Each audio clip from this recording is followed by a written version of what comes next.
Bongga, break ko na. Try natin ang Uzbek naan.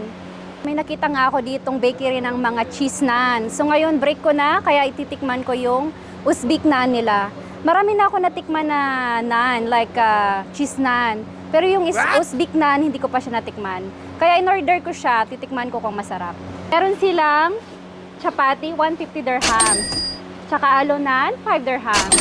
Pero ngayon, titikman ko ang Uzbek naan kung masarap. Tara. Can you give me one Uzbek naan?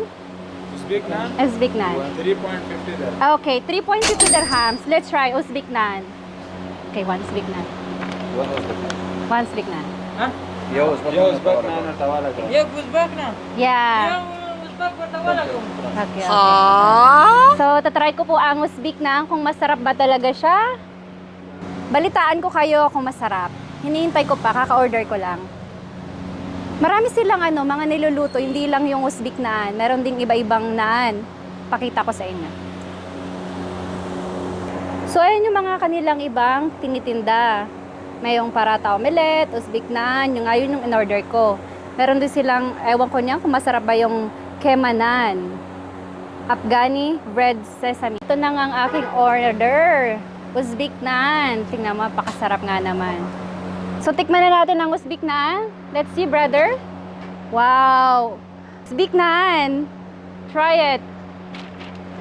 So, try ang Uzbek naan. Oh, mainit.